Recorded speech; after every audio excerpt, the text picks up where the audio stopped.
What's up, family? What's up? What's up? Hope everyone's enjoying their work week,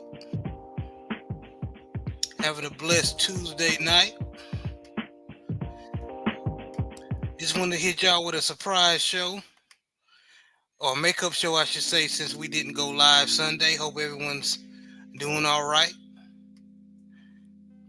Of course, on your way in, hit that like button, share, subscribe. Don't play no games. Trying to get up to 500 likes or 500 subs, I should say. So the support I would really appreciate. But shout out to the mighty LDBC. But I got my brothers in here. Coast 67 Sports TV, Mr. Southern, what's going on, man? I'm blessed and highly favored on this terrific Tuesday. Let's get it. You dig? Yes, sir. And of course, I have LDBC business, Mr. Joe Townsend with me. What's going on, man? Yes, sir. Happy Tuesday. What's going on with the family? What's going on? Man, salute Big Joe. We blessed, Yes, man. sir. Can't complain. Yes, sir. And I have J Bar in here. He already in here. Appreciate you coming by. He said salute family in chat. Appreciate you. And JB, what's going on with you, man? Hey man, I'm over here sipping on some coffee, and I'm glad to be in the presence of y'all fellas, man. About to knock out another show, man. Yes, sir. Let's get it. So, first thing I want to say is, damn good game. Damn good playoff championship game. I feared that it was going to be a blowout. Of course, I picked Indiana to win. But Miami showed that they belong. And Big Joe, you said it in our chat. You said both teams showed that they belong. It wasn't. I can honestly say if it wasn't for Mendoza running in that fourth quarter, or was it that draw? Quarter? Yeah, that quarterback. That QB draw. They would probably came back. They probably Miami probably would have ended up winning, in my opinion, because Miami in the second half offensively found their rhythm offensively with a short pass and throwing it to Tony. Of course, I have my brother Brent Fox joining us. What's going on, man? Yo, he was joining us. He had to hop off, but he gonna hop back on. My brother, Supreme Beast Boxing Talk. Salute to the family. Shout out. Man, sorry about that, y'all. You good, man? Hey, you good? Brent? Yeah, I'm all right. Hey, blink for what is it? Blink twice. If you okay, put your hand up high. My dog Brent, the man of the hour. Yes, sir. Okay, for those of y'all that need to be caught up, the missus got a hold of my phone and started, entertaining herself. So that's where this is coming from. We're gonna mess with you a little bit, man. What's going on, Brent? How you doing, man? Happy to be here, bro. Good, man. Good to have y'all.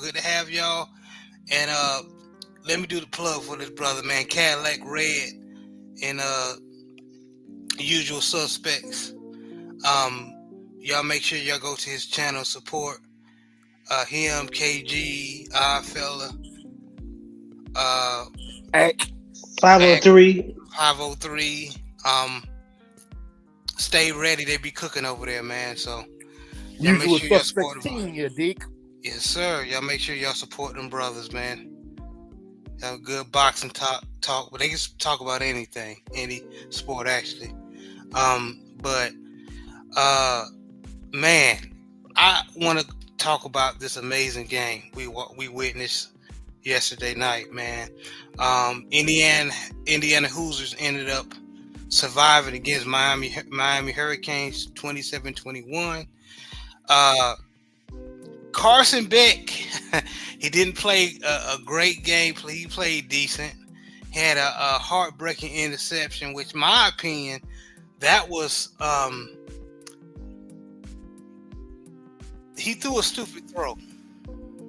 But if I want to keep it all the way 100, they should have went with another short pass with Malachi Tony. He got baited. Yeah, The DB was trailing, and the DB was trailing, but they baited him, so the safety bit on it and intercepted it. So yeah, man, that was but. Even though I picked Indiana, I was in my heart rooting for Miami. But God knows, Mark Fletcher Jr., you can't say he's coming back another year. The running back for Miami, Mark Fletcher Jr., is a beast, bro. 112 yards on the ground, 2 touchdowns.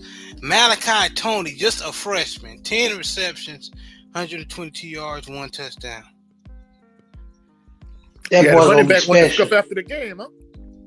Oh yeah, he was about to scuff big number 91 because big number 91 said something, and Mark Fletcher didn't like it, but they cooled off afterwards. But that defensive line for Miami was good as advertised. Akeem Mesidor with 2 sacks, and then Ruben Bain got a sack and was very disruptive in the running game as well. They couldn't block him at all. No. I ain't So gonna lie. So Mhm. you need to go find 4 defensive linemen like they do that. But that boy is off the chain, him, you dick. Yes, sir. Mendoza, and I gotta give Mendoza stats is not eye popping, but he just took what the defense gave him. Only 186 yards through the air. Kaylon Black and Roman Hemby, what a combination for Indiana at that running back position. And then, what did I tell you? Who to watch in the wide receiver core? Was it? Don't get me wrong. Omar Cooper Jr. did his thing, but who I told you to watch in the wide receiver core? Not Elijah Surratt. The number 80, Number 80, Becker. Charlie Becker. Yeah. Charlie Becker had 2 or 3 clutch. I think 2 was on 4th down, and 1 was on 3rd down. He's a chain mover. He's a chain mover type of receiver. He's what they used to call Freddie Mitchell back in the day for the Philadelphia Eagles, where he ain't gonna give you 100 yards every game, but if you need a first down, you better look for him.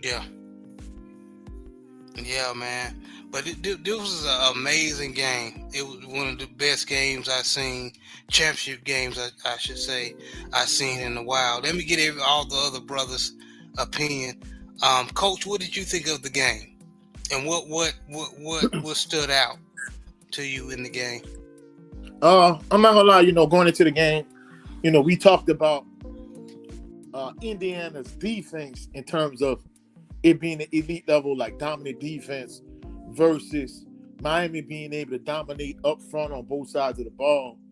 I think we saw a little bit of both from the standpoint of Bain and Miami's defense kept getting after Mendoza.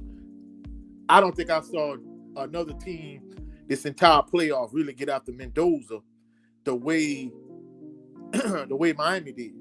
And not only that, but I'm not gonna lie, they got the running game going after a while, but Miami just was able to line up and punch Ole Miss in the mouth, and it just was able to run the ball whenever they needed, or even if it's like, 3rd and 2, 3rd and 3, could run it for a few yards and then get into a rugby scrum and push him for like another 10 yards. They was able to eventually get the running game going but they didn't have the same kind of success that they had running the ball against Ole Miss, in my personal opinion. Even though they had more long runs, I think just carry by carry, they didn't have the same type of production. But overall, it really was an excellent game. And I think in addition to that, I think it really kind of changes the how I'm gonna phrase this. It really kind of changes the dynamics in terms of college football. I mean, you can have a bunch of NIL money, but I think the fact that Indiana ran the table and went undefeated and won a national championship, it kind of really ushers in this new NIL era of college football. And I think a lot of institutions are going to try to go the Signetti route, and they're really going to try to, really change the way they structure their team and their roster in terms of being able to put together a national championship team. I mean, who would have thought at the beginning of the season that Indiana was going to win the national championship? Crazy. But it was an excellent game, though, Yes, man, and shout out to Indiana, their first championship, man. And look at Coach. Old Hillside. Yes, sir. Yes, sir. Yes, Y'all make sir. sure y'all support. Get y'all some old. Where my banner at? There's a website right there. Old Hillside Bourbon Company. .com. Even if you don't drink, you may know someone. It may be a good gift. Yes, sir. Coach, you ain't the only one, brother. Hey.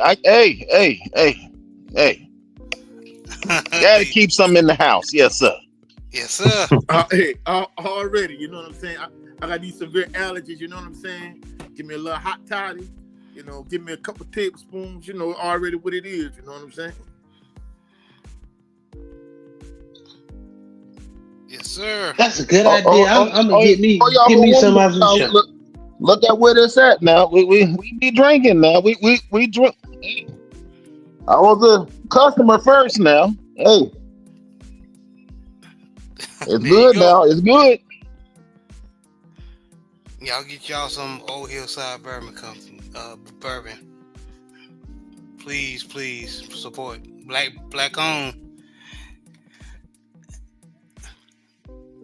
Supreme Beach Box says, how old is too old to be playing college football? That is a good question because we have a lot of players. We're going to talk about it. We're going to talk about it, Red, because we have a lot of people that's about to be 26, damn near 27, challenging the Talking about some, I got 1 year eligibility now. No, you saying that they keep granting the extra year eligibility after COVID, though, So, Red should know. I mean, Tyler Shuck is a 26-year-old NFL rookie, you know what I'm saying? Yeah, man. Old as hell. Yeah, but Joe said, not only am I the president, I'm a client. Big Red. Hey, you gotta taste the product sometimes. Hey, but moving on, Brother Brent, what did you think about the game?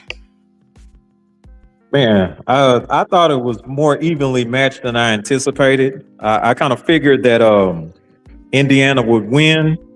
I thought that they would win probably a little bit more convincingly, but credit to Miami, they came in fault, especially on the line of scrimmage. And they did make it an interesting game. That's a little inside joke, y'all. That's hilarious. But yeah, shout outs to Miami for a hard fought game, man. And then Indiana did what they were supposed to do. They forced it to where Carson Beck had to win them the game, and we obviously know what happened after that. Yeah, and don't get me started, man, because all they had to do, I think they got greedy trying to go deep all they had to do was do the short or intermediate passes. Um, Yeah, but JB was right, man. The cornerback actually baited Carson Beck because what he did was he used like a trailing technique to look like he got beat off the route, but he knew the safety was coming over to try to help him with the over the top coverage. So Beck, being who he is, thinks that he could probably get it right in between him and the safety. It ain't quite work out. So that's what that was. no, it didn't work out. And why would you go? My thing is, why would you go to him when he ain't the hot man? Malachi Tony was. I said, Carson Beck being who he is. Yeah, yeah. And But, I mean, they ran the heck out that tunnel screen this whole playoffs. I'm thinking to myself, they didn't run it as much as they've been running it last night. yeah, because both of them. Indiana was eating Give it up. their ass up. Give it to Signetti because they sniffed that screen out every time. So they tried to run it, coach, but it ain't work. No, I'm not gonna lie. Now, one time they got, they popped big off it. But like you said, it didn't happen as often as it been happening, especially like against Ole Miss. It's like, man, they was doing some damage with that little tunnel screen, Yeah. But yeah, credit to Indiana, they were good at tackling the catch though. So that's why it wasn't working the way it usually would work. Yeah, they were doing some very good tackling, and in the first half, Miami tackling was poor, especially against their running backs. But you know who I'm going to, Big Joe. What did you think of the game, man? Yes, sir. It was a phenomenal game. I definitely enjoyed it. Like I said in the chat, both teams deserve to beat it. At the edge of my couch the whole game. When we were clutching her pearls, like, man, this is a good game. I picked University of Miami to win because I'm biased towards Miami. I always wanted to go there. I had a scholarship offer from University of Miami. Only reason why I didn't go because my dad wouldn't let me. My dad know who his son is, so he said, "No, boy, too much going on for you." So I always knew Indiana had a high chance of winning because not only did they run the team all year, they blow out teams like Alabama. They're very Hey, Big Joe, we can hear you, but it sounds like you're going in and out a little bit. Oh shit! What the? Oh. Is that better? No, same thing. No, we can hear you now. Okay, all right. I got a phone call. Lord have mercy. So the one thing I knew was going to separate me only going out class teams like Alabama, but only also. Yeah, that even Steph Boone saying, yeah, now you cutting in and out. Yeah, Steph Boone said, J-Rock, you cutting in and out.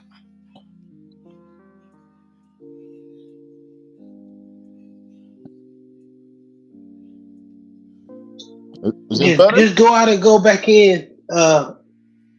We can hear you, but it's just when you start talking, you go in and out.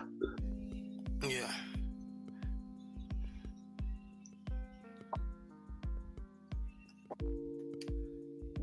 You on those meta glass.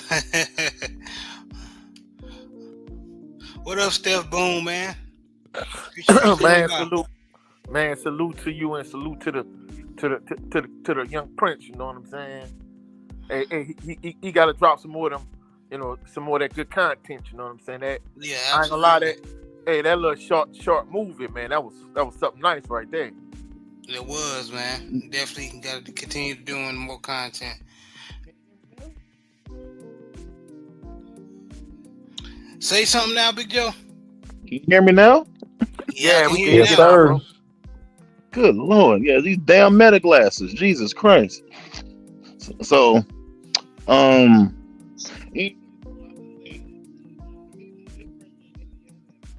And the meta glasses struck again, brother.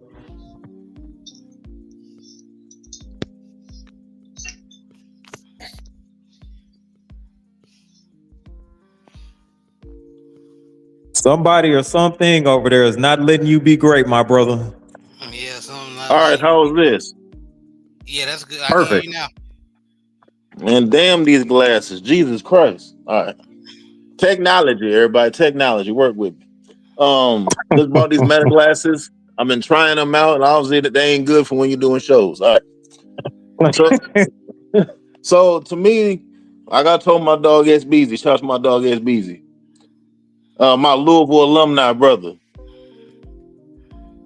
The difference that I was worried about with this Miami game was Indiana's discipline and the fact that they play as a team. Not saying Miami don't play as a team, but when you play as a team, you play unselfishly. When you play unselfishly, you're less likely to cause penalties. One of Miami's biggest issues was they had a high rate of penalties even in the last game against Ole Miss. So in this game, you saw they would get a chance to stop Indiana. Guess what? Got a face mask.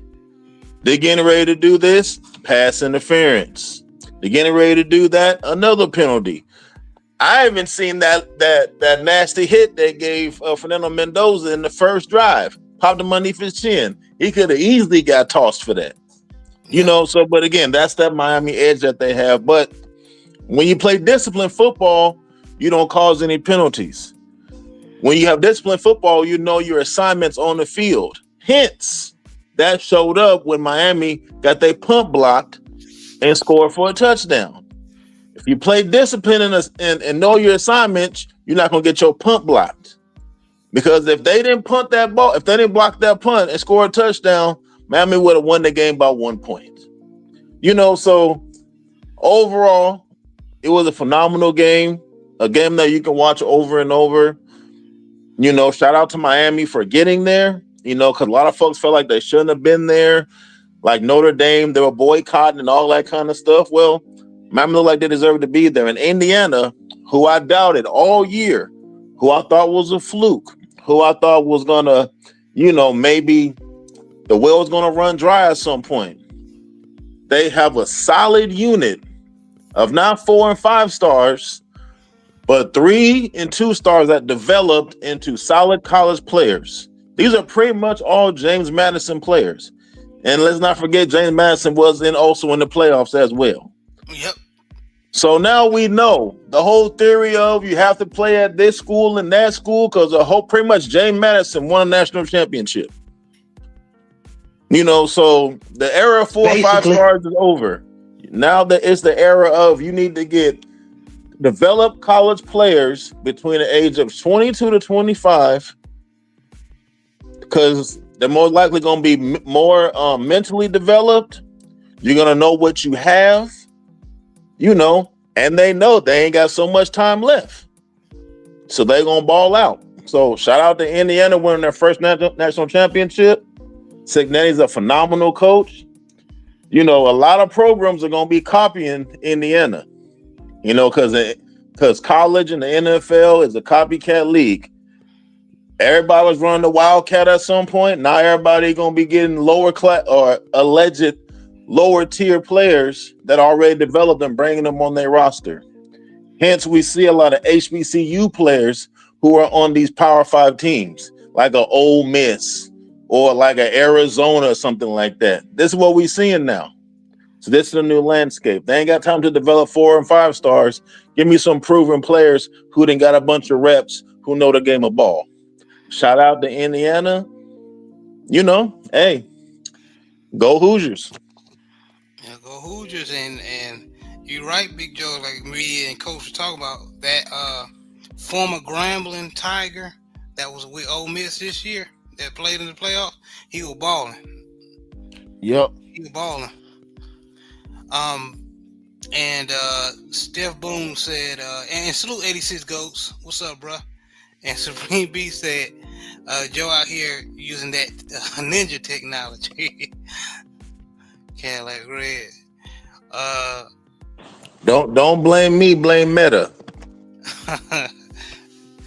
Steph Boone said, "Sorry, brother, I was occupied. Thank you for all the love you gave my son. He just got a new job with the minor league baseball team for Tennessee. He is making major moves. That's a blessing, Oh man. man, that's what's up right there. That's what's up. Man, that's fantastic, bro. Man, I ain't gonna lie. I wish he was in Louisiana, man. Hey, me and him would have to connect. You know what I'm saying? Yeah, absolutely, man. Go ahead and make the moves, young brother. Absolutely. And he also said, well coached team. Shout out to Indiana. Yes, very well coached. Very well coached. I was impressed. JB, what did you think about the game, man? Man, I picked Indiana to win. I was worried at the beginning, man. When it was 10-0, I was like, uh-oh. Because it just seemed like the first quarter, going into a little bit of second quarter, Indiana was controlling both sides of the ball. But after halftime, Miami woke up. And it's like the whole defensive line said, you know what? We ain't no Rudy Poot ass niggas. We can ball too. And they got after Mendoza's ass. It was like 2 sacks in the same drive. On the first drive that Indiana, when they came out from halftime, on that first Indiana drive, because I think they received the ball first. So I said, oh, this is gonna be a good game. And I said, if they can score, if Miami can find a way to score, this is gonna be a good game. And I be damned, Mark Fletcher, I didn't even know he could run that fast. That motherfucker turned that corner and hit that sideline. I said, man. And I think his draft stock went up too with that run. That's just me and myself personally. He said he coming back for next year. Good for him. But brother, between me and you need to see how much money you can get in this draft. That's just between me and you. You know what I'm saying? But if Miami hitting you with that bag, then that's fine as well. But man, after it was 10-7, man, then we saw competitive football. And Joe just said it. The only difference was that block kick. And then Miami had to dig themselves out the hole. They scored with your boy, number 10. I see, I'm blinking on his name. Malachi Tony. One of the best. Malachi Tony. One of the best freshmen. He broke loose. I mean, they was controlling them at the earlier in the game, man. He's famous for that yak. Man, Indiana, all them dudes can tackle on me. And I was getting frustrated. Me and Joe was getting frustrated, especially with the DBs. Why y'all, especially what's our boy Joe who kept getting burnt, number 24? Number 24, barbecue chicken. Like, damn, bro. O'Connor. Let me go to Brothers Barbecue and get a number 24 to go. Make it a twist to make it 2 and hold the fly as nigga. You know what I'm saying? So he was getting burnt, bro. And if they would have just got a stop on one of them 3rd and longs, because they were converting 3rd and longs on Miami defense. Like you said, Becker was making fantastic catches, moving the chain. And after that, man, the defense made a play at the end of the game, interception. But, man, I just enjoyed the game. Miami showed that they deserved to be there. Indiana showed resolve. And every time Miami tried to get back in the game, they kicked their ass back down the hill. So, hey, man, shout out to both teams. Shout out to especially Indiana for winning the championship. Okay. Okay, so fellas, real fast, and we're gonna move on to NFL. who was your standout? So you got to pick two standout. One for Offensive defense. offensive defense for each team. On both sides of the ball. So, Coach, who was your standout for Miami and Indiana on both Uh, sides of the ball? for Miami, I'm gonna go with Bain Jr. Uh, Mm-hmm. of course, me being a super undersized lineman and a offensive defensive line coach and the OC on the middle school level. I kind of rock with the trenches up front. So Bain did his thing. What the running back for Miami name is? Mark Fletcher. Mark Fletcher Jr. Fletcher. For Indiana, the DB, I can't think of the one. The DB they got the pick. Pons. D'Angelo Pons. Yeah, that was a big play. And then that running back for Indiana, he did his thing too. Cause what his name is Khalil Black or Kalen Black. Black. Cause I'm not gonna lie, I felt like he kind of took the pressure off Mendoza. Cause I'm not gonna lie, for the most part, Mendoza pretty much slept walk all the way to the championship game. But yesterday, I ain't gonna lie, that Miami defensive line put in work yesterday, last night. You know what I'm saying? Yeah, he did. He did. Brent, who's your standouts on both sides of the ball for both Miami and Indiana? Okay. Miami was number one on defense. He made some pretty impactful plays, either rushing the passer or helping stuff the run early in the game. So number one on defense for Miami. Yeah. And then on the offensive side, I'm gonna go Malachi Tony. The low hanging fruit. Yeah, the low hanging fruit is always gonna be I just blanked out. Mark Fletcher Jr.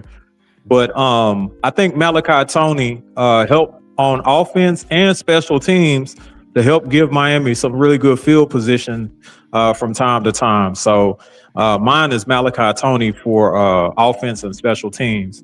Now, for Indiana, what is that white boy's name? Number 4 on defense for them. He made some pretty impactful plays too. Linebacker, I know who you're talking about. Yeah. He made some pretty impactful plays for them too. Adrian Fisher, yeah. Is he draft eligible or he's going back to school? I gotta see.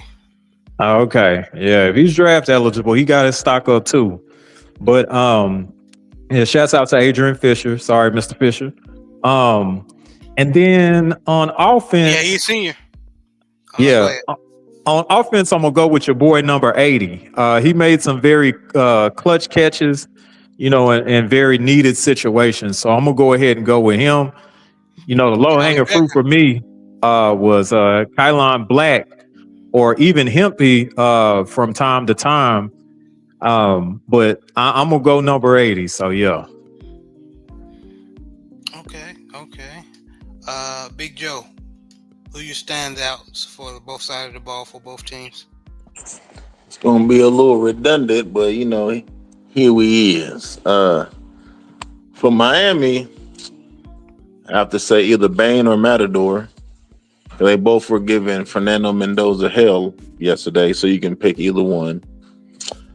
Offense, you have to go with Malachi Tony. And the reason why, because obviously he was a game changer, but most importantly, he's a freshman. He's already a game changer. Imagine if you give him a couple more years. We're talking about he might be Noah Devine's highlight tape from high school. He might be that in college. So shout out to Malachi Tony. Yes. And then Indiana, the run. I have to go with Black. Black was killing, even though the D line was good for the Hurricanes. Black was getting them damn near 8 yards a carry. He was pretty much moving that offense because Fernando Mendoza only had like 182 yards. Ain't like he was lighting them up in the passing game.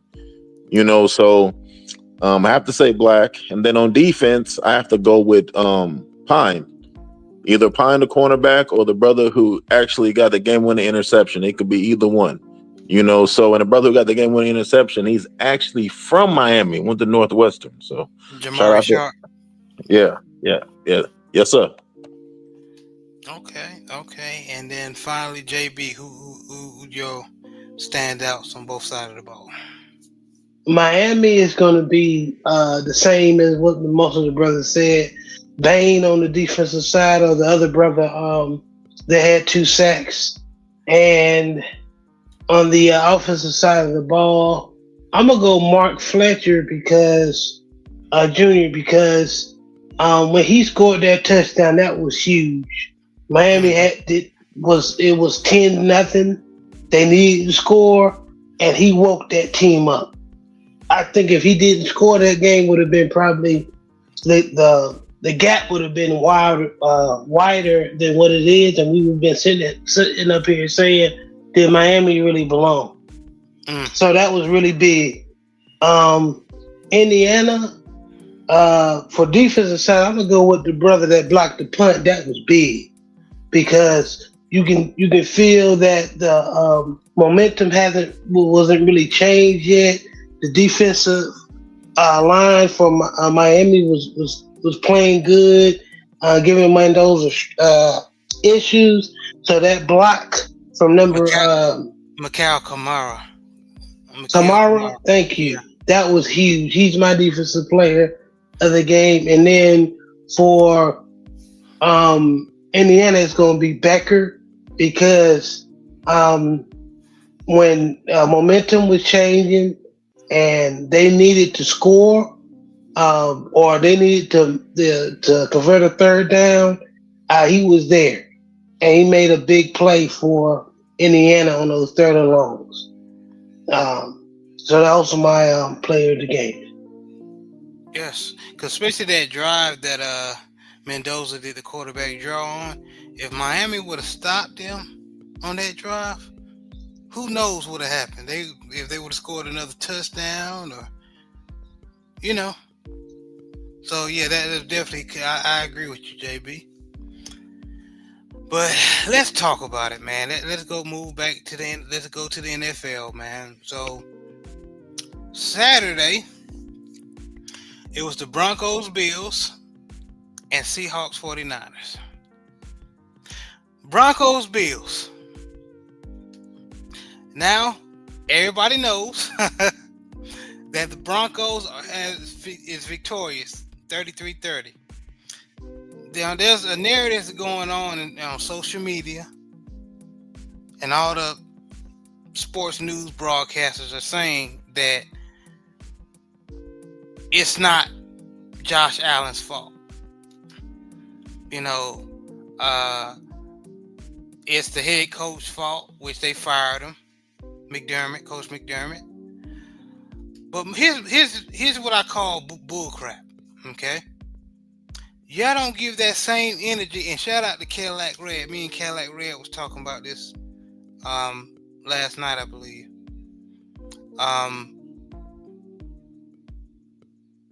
Lamar Jackson don't get that grace. Hell, even CJ Stroud is not gonna get that grace. Yeah, he played a bad game, but there's more factors that play into that. That why the Patriots beat the Texans and CJ Stroud played so bad. But we're gonna go into that. But man, don't get me started on that, bro. That pissed me off. But go ahead, bro. What, he is the one who had the 4 turnovers? Yeah, man. Yeah. And his offensive line was healthy. He had most of his weapons for the most part. Josh Allen, the pathway was forward for him. All his rivals in the AFC, not in the playoffs. Patrick Mahomes, Lamar Jackson, not in the playoffs. Joe Burrow.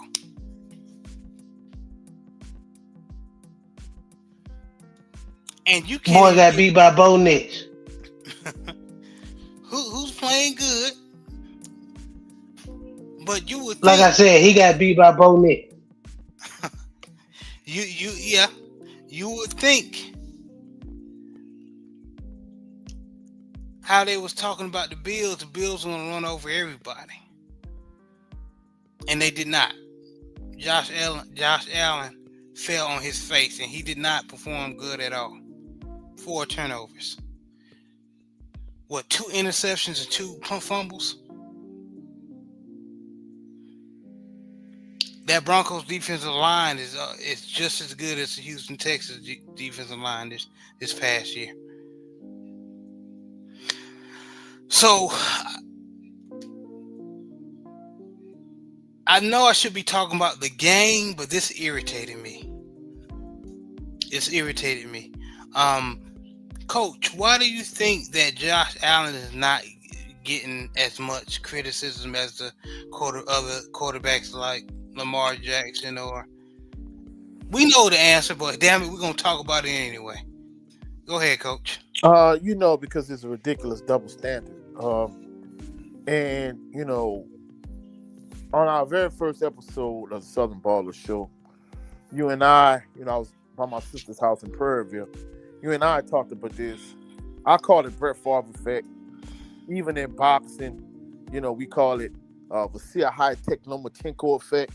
It's essentially when a black person does something, they get criticized for it. And a white person does the exact same thing with no type of criticism. In fact, I don't know which game Chris Collinsworth was calling, but my mom pointed that out immediately when we were watching the game. She was like, how come when the black quarterback makes a mistake, he quick to point it out, but when the white quarterback makes a mistake, they point at the receiver, this, that, and the third, or whatever. And essentially, my parents used to point this out. Like every time we watch NFL, people in our family, if they came in the house, they was like, if the Saints wasn't playing, they was like, if they rooting for a team, either that team has a black quarterback or a black head coach. People already knew that.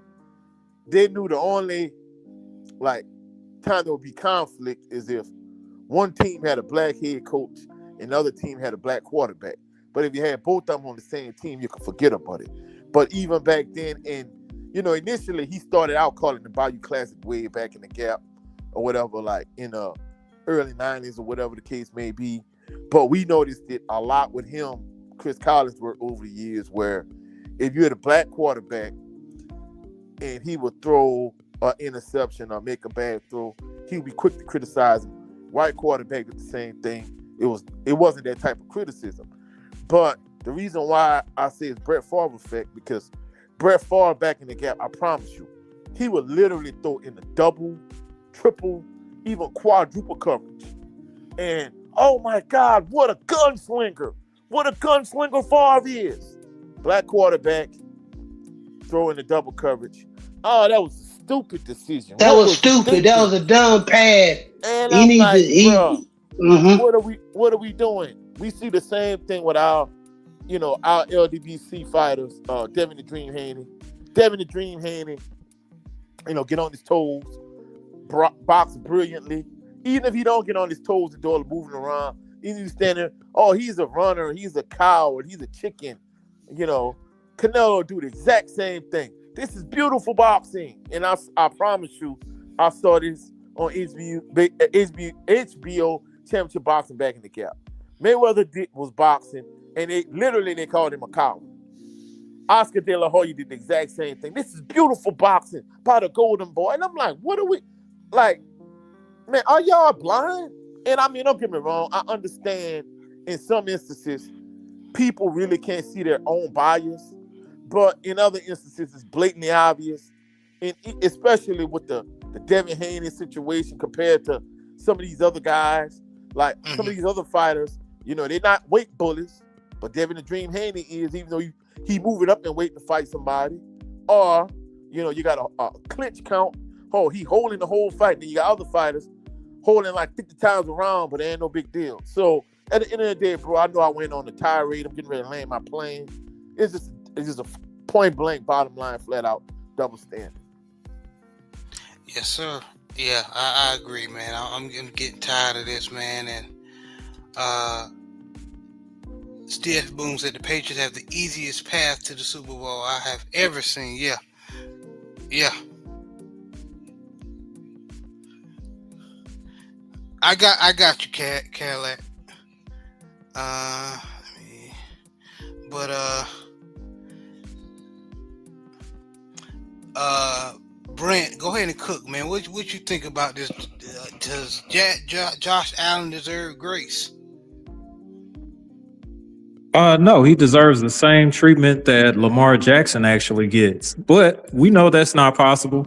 We had a coworker of mine had a discussion just like that yesterday. Um, everybody was all sympathetic and even went as far as to, talk bad about Coach McDermott not being able to get them past this particular quote unquote hump rather than looking at what actually happened. And that means that Josh Allen, has turned the ball over 4 times.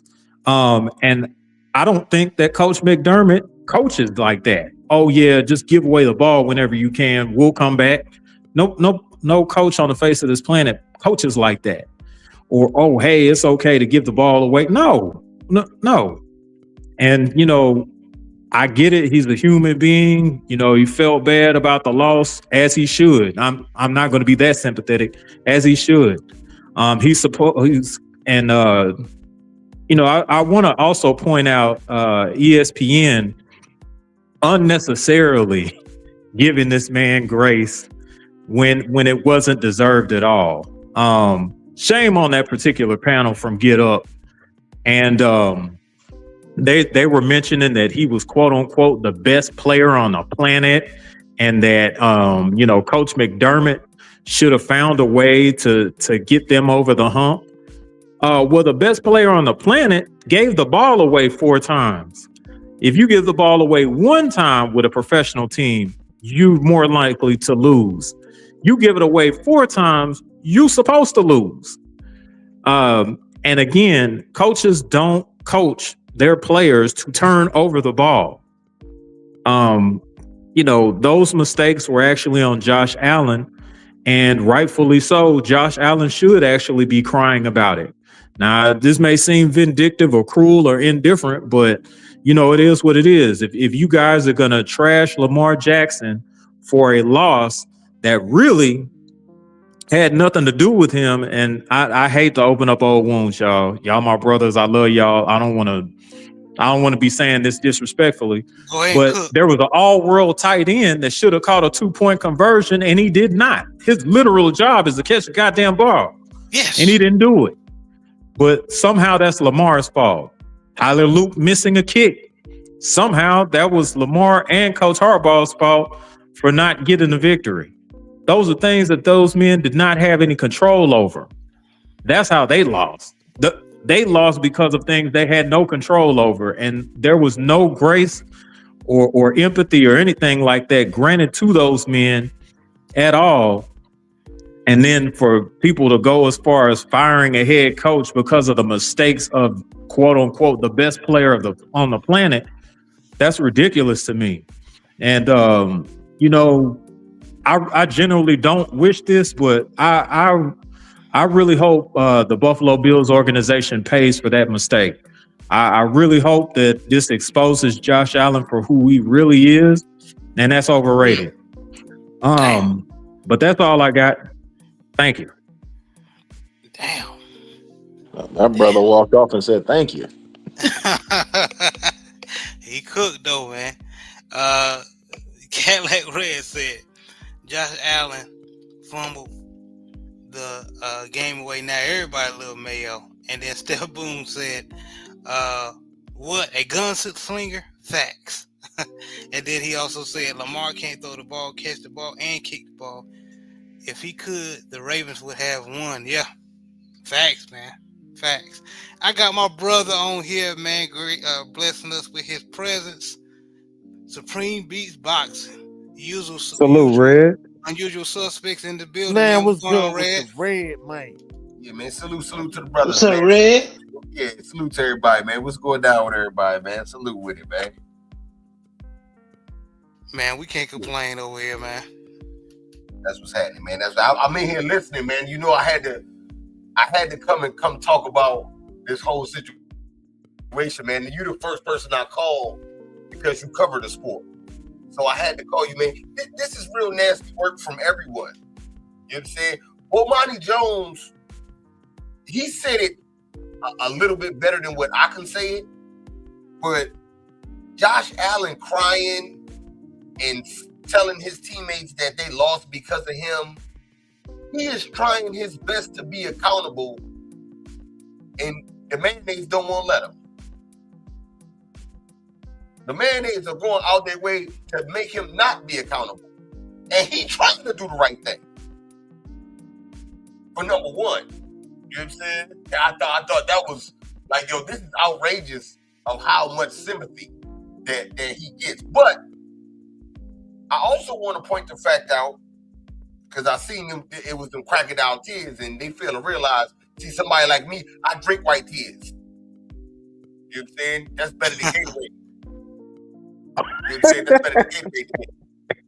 You know what I'm saying? So when I see Josh Allen crying as a grown man playing a professional sport, I get to take it to myself, is the moment too big for you?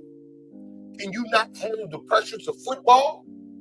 Because Caleb Williams, as a collegiate athlete who cried in his last college game, they said his draft stock should go down because he cried and he can't handle the game. He don't know how to man up. This was a college athlete that they said this about. This is an adult athlete that we talk about right now. I'm lost. Oh my God. Now, I give grace, because the last thing you want to see after losing is have a whole bunch of people with cameras in your face talking to you like they're the police. I respect it. But if we gonna make the standard, then the standard need to be the standard. Or we don't need to have one. If we gonna cook you for having a bad game or losing for your team, or we gonna praise you for winning for your team, you gotta understand this is two sides to it, and everybody go get it. No one's exempt. So that's what I had on Josh Allen in the shenanigans. Because, and I told you this part, you know what I'm saying too, Jared, tripped me out. Jared, Josh Allen lose the game, they want to give him sympathy. CJ Stroud have a bad half. They need to, if he have another half like that, he don't deserve to be a Texan no more. This is the extremes we going to. So one dude clearly losing for his team. He think he lost it for his team. Y'all trying to tell him no, he didn't. The other guy's having a bad half, and you ready to kick him off the team? Nasty work by the NFL, man. And all you brothers that's covering sport, nasty work. Swagoo, I ain't gonna lie, I was disappointed in Swagoo because he took up for Lamar Jackson when they was bashing him on live TV, but he was part of it. And then, of course, the RC, which I ain't surprised, you know. But, yeah, I agree, man. It, like you said, Red, has been nasty work out here, man. Big Joe, what's your opinion? Does Josh Allen deserve all this grace that he's getting? Well, the last thing I remember, if you want some grace, you better go talk to God, because I ain't got no grace for you. So we don't live in a country where you're afforded grace, especially based upon your skin color. So if you want some grace, go to the pew on Sunday and go get some for yourself. It has always, the silent talk always has been, as a quarterback, when you win, you get the credit. When you lose, you take the blame. It has been like that from eons and eons, from the Tom Brady's to the Doug Williams to the Lamar Jacksons to the Kurt Warners. When you win, he's the best quarterback in the league. When you lose, it is your fault. Even if it's not your fault. Even if you threw the ball and hit the wide receiver dead in his chest. If he bobbled it and stumbled it and somebody else caught it, it is still your fault because you are the leader of the team. So Josh Allen played it right because theoretically, the eye in the sky don't lie. It is his fault they lost that game. It's his fault that they got to the playoffs, and it's his fault that they lost. That's what happens when you handle the ball 100% of the time as the quarterback. If you make a mistake, it's on you. If you score a touchdown, it's on you. Because when he won the MVP, nobody brought up no Sean McDermott when he won the MVP, which everybody knows should have went to Lamar Jackson anyways. But when, he won the MVP, nobody said, oh, man, Sean McDermott is developing this kid. He's a great coach. Wasn't for Sean McDermott, Josh Allen wouldn't have got the MVP. No, they said Josh Allen is the best thing since sliced bread and peanut butter and jelly. Well, guess what? I guess that peanut butter and jelly then went soggy and the bread is molded now. Because like Josh Allen, like Justin Herbert, like Trevor Lawrence, all these guys who have this immaculate talent and have these strong arms cannot win in the big moment. In the words of the great brother Herm Edwards, you play to win the game. This is grown man football. This is not pee-wee. We don't get participation trophies and medals. You win the game. If you win, you move on. You lose, you go home, and somebody might get fired, or you might get traded and lose your job. This big boy football here now. There ain't no sympathy, no grace. Because while everybody's crying for Josh Allen, because they say, oh, come on. Because they say, if it wasn't for Josh Allen, the Bills wouldn't have got there. Josh Allen is the whole team. Well, nobody had no grace for Cameron Jarrell Newton when he fumbled the ball in the Super Bowl. Unlike Jared Allen, if it wasn't for Cam Newton, the Panthers would be nothing. Because nobody can't even name the guys who was on Cam Newton's team. Nobody can remember them. But they bashed him for not jumping on the fumble. But if it wasn't for Cam Newton, they wouldn't even been in the Super Bowl. Allen hasn't even been in the Super Bowl yet. But they still disrespect and they chastise Cam Newton for something that happened about 10, 11, 9 years ago. So no, I have no sympathy. So no, you won't be getting no pity party from me. I blame Josh Allen. I said Jared Allen earlier. I blame Josh Allen for Sean McDermott getting fired. Because you have the power to keep that man's job and you fluffed it up by not performing to your MVP expectations. You want to be great? When you're great, it comes with expectations. Like Red say, the standard is the standard. And we don't perform to that standard. Coaches get fired, wives is crying, and kids have to be pulled out of schools. And the moving truck is pulling up to your house. That's the reality of the NFL. Facts, man. Facts, man. And salute to the sister, man. My Baltimore Ravens sister. Chris, what's going on? She said, hey, y'all, what's good, sister? Appreciate you for coming by.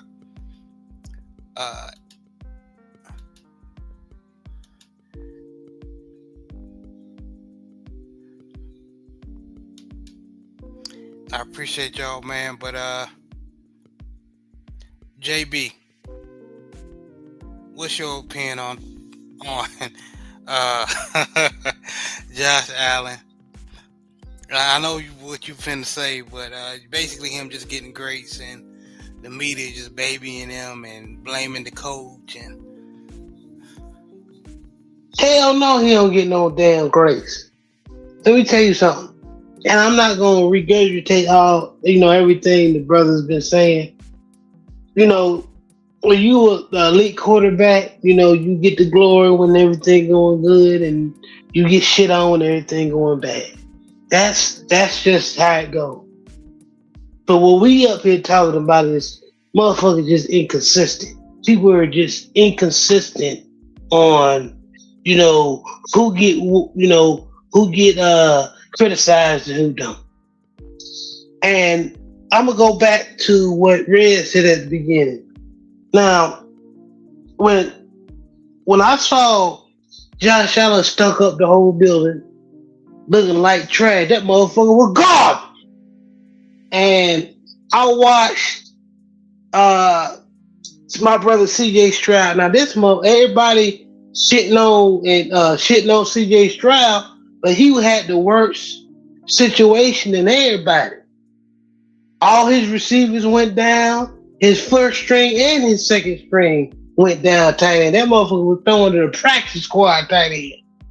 His receiver, Nico Collins, already gone. The other dude, Higgins, he gone. Offensive line been trash. And then it's snowing. Keep in mind, neither of the quarterbacks looked any good. Drake May should have threw about 2-3 of them motherfuckers picks. You know what I'm saying? So it was just that type of day. It was a bad condition day. So, and it just CJ Stroud, man, he just dealt a bad hand. He didn't play good. He played terrible. But next morning, I'm turning on the TV, man. No, fuck it. Not next morning. That night. And I like brother Shannon and Ocho and they podcast, but some of his people in the chat was telling Shannon and them keep the on nightcap, keep the same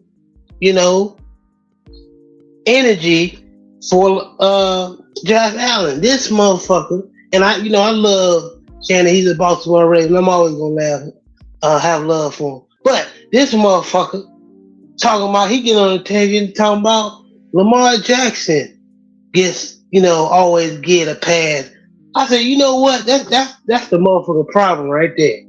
That everybody around this motherfucker want to be right all the time. Everybody want to be right all the time. Look, man, this is the truth.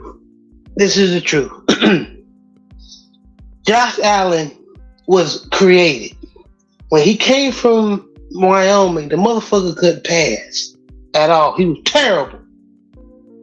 So McDermott and them did a great job. They got Stephon Diggs. They got what's your boy? The other receiver, Gage, I believe his name was. Blanking on his name. They put a good offensive line around him. And last year kept making me throw up. They keep saying that he ain't had nobody like motherfucker James Cook as a fucking scrub when he was probably the second best running back in the fucking league. You know what I'm saying? So, but last year Lamar doesn't get the MVP because he got Derrick Henry, but Josh was playing with probably the second or third best running back in the league. So I already knew what bullshit everybody was on. And he had a better offensive line with Dawkins and them boys and Spencer. So hell no, this motherfucker don't get no pass. And like the brother said, now that McDermott is fired, so McDermott did a better job putting pieces around him than Harbaugh did with Lamar. This motherfucker running experience on guards and shit. Having Lamar playing behind motherfucker that shouldn't even be on the motherfucking practice squad. And this motherfucker Lamar threw about 4,000 yards behind that offensive line. With a bad offensive line. I ain't never seen that since Joe Burrow took that regular ass offensive line is up there in Cincinnati to the Super Bowl. And Patrick Mahomes He the only them three is the only motherfuckers I seen had success behind a trash offensive line. Everybody else, you hear motherfuckers making excuses for. So it's gonna be the moment of truth. Now, everybody talking about, coaches and who gonna get what. I'm confident in Lamar because I know what type of player Lamar is. I don't give a fuck what head coach we get. As long as we get a good offensive coordinator in DC, you can put Ray Lewis as head coach. I don't give a fuck. But up there, Josh Allen and up there in Buffalo, it's gonna be interesting. Very interesting. Because I know for a fact that Sean McDermott did a better job actually progressing him and putting the pieces around him for him to be successful. So I land my plane there. I like Josh Allen. I was one of the ones that said that everybody was, talking about Josh Rosen and Sam Darnold and all these motherfuckers. He's going to be the good quarterback. I said, y'all need to watch out for that boy from Louisville and this white boy from Wyoming. I think they're going to be the best QBs in the league while everybody talking about Josh Rosen and Sam Darnold and Baker Mayfield. You remember that, Jared? Yep. So I don't dislike Josh Allen. I just don't like. I just dislike the people that root for him. That's all. But other than that, man, I land my plane there. That motherfucker don't get no grace from me. Hey, can I say something real quick? Yes. Yeah. The 49ers did draft Purdy, right? Yep. They got him in the late rounds, right? 7th round. Yep. Yeah. So you got Purdy, you got Joe Burrow, you got Allen, and Lamar. Them four are quarterbacks that have been drafted by their team that are considered franchise quarterbacks that have gotten to elite levels, haven't gotten the job done yet. Only one of them continuously gets flamed for not getting the job done. And it's 4 of them that ain't got the job done. So it's either all of them need the same grace or we need to flame all 4 of their asses. I know y'all love the Ravens, so y'all don't want to flame Lamar, you know what I'm saying, as much. But I'm not a Ravens fan. So I will cook all 4 of their asses until they get the job done. You know what I'm saying? You motherfuckers are underachieving. Yes, all 4 of you. You know what I'm saying? Because all 4 of y'all supposed to be nice. Y'all supposed to be the ones, you know what I'm saying? But we're not going to say it's just one guy that's the problem and that's underachieving. Nah, it's 4 of them out there. I just had to say that real quick. Actually, let me add on top of that. One thing about grace is normally, you have to give somebody grace when they messing up. You gotta give somebody grace when they when they fall short of the glory of God. That's where grace come in. Right. If I remember, didn't they blame Stephon Diggs for the turmoil with the Bills? It's Stephon's fault. He's a cancer in the locker room. Yep. Stephon Diggs is causing this and causing that. Well, if I've been damn, Stephon Diggs about to be in the AFC Championship game playing with a second-year quarterback that leans on him. Look at God. Help that Drake May not only looks to Stephon Diggs to perform, but he actually does it. So now that the Cam Newton, the Wyoming Cam Newton is not in the playoffs no more, who are they gonna blame? Let me guess. They gonna blame Keon Copeland because he's not rising to the occasion, not living up to his, to his first round status. You gonna blame the head coach? Well, he fired. He gone now. So who they gonna blame next year when he don't get it done? You gonna blame the running back because he's not the best catcher of the ball? Who you gonna blame? I mean, they also then had Amari Cooper with the Bills. So you had all this talent around you, but somehow you can't get it done. So all I know is the guy that you use as a scapegoat is going to be in the AFC Championship game where everybody's going to be in Cancun. Look at God. Look like God is giving Stephon grace from his mistreatment in Buffalo. And yeah, man, it's funny, and I agree with you, Red. If everybody need to get the same treatment, I don't give a damn if I am a Baltimore Ravens fan. If Lamar ain't playing well, we need to flame his ass, like I have been. But go ahead, JB. You about to say something? No, you're right. No, since if Lamar out here not doing what he's supposed to do, then naturally we gonna flame his ass. But since everybody tiptoeing around this motherfucker, not picking and choosing who they gonna criticize, fuck it, we just gonna nah. We're not doing that. So I hear you, man. Salute the Big Red. You said what's good, everybody. Salute, brother. Appreciate you, man. All my Baltimore Raven content creators coming in here, man. Lunch break hot take. He said salute, brother. Appreciate you coming by, man. And I need to go back and read Steve Bone's question. He said, "What's going on?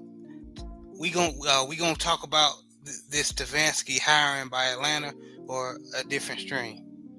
We can talk about it a little bit. What y'all real fast? What y'all think about Stefanski, the one who I'm just gonna go ahead and say who held Shador Sanders back? Great hire. What y'all think? Of course, let's go to Red. Why you think it's a good hire? Great hire. Great hire, man. When Penix Jr. needs somebody, he needed a quarterback whisperer in his ear. You know what I'm saying? And Stefanski didn't win all kind of, you know what I'm saying? He didn't win all kind of awards. You know what I'm saying? Stefanski, that guy. You know what I'm saying? yeah, because y'all know. This show was about giving Mayo grace. Let's give the Mayo some grace. Send the boy to Atlanta, man. Shout out to Atlanta for doing the right thing. Y'all know Red. So I know Red is a Saints fan, so he gonna think it's a great hire. Hey, I second that motion. Hey, thank you, coach. I just said he did good. Yeah, I know. Quarterback whisperer, Michael Penix Jr. You gonna have good time developing. And shout out to whole Arthur Blank, man. They doing good over there. Y'all know that boy good and terrible. real fast, Brent, what you think about the hiring? I hate this for Atlanta, but may you get what you deserve. Stefanski showed who he really was in the time where things were down. I don't think he's going to do anything but carry that to Atlanta. And you have an established black quarterback there. So, may you get what you deserve, Atlanta. Sorry. Not sorry. So, Jerry, I'm going to go ahead and do my turn. So, let me get this straight. You fired Raheem Morrison. You ain't even wait till motherfuckers get their pads off. You fired him after the game. Motherfuckers ain't put their helmet and pads in their damn locker. To hire Kevin Stefanski. Nah. Well, like the brother said, that you get what you pay for. Yeah.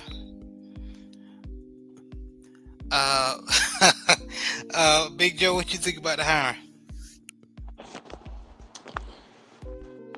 Just another day in the NFL. Only in the NFL can you literally decimate an entire team. Everybody sees it. Everybody watches and sees what's going on. You can even tell the players on the Brown sidelines don't even mess with Stefanski. He'll try to high five some players and try to hug them. They just look off. You know how like we don't mess with somebody and they show you love, you kind of look off, kind of like how Tupac was in Juice. Yeah, that's how they did, Stefanski on the sidelines. I peeped it. But only you can decimate a team, get fired, and then you don't become an offensive coordinator. You don't become a quarterback coach. You get another opportunity to be a head coach in the NFL. Because Lord knows Eric Bieniemy can't even get an interview to be an NFL coach. And Eric Bieniemy is one of the reasons why the Chiefs are good to this day. You want to talk about an offensive mastermind, an offensive guru? Eric Bieniemy's that guy. But no, let's just bring on Stefanski in.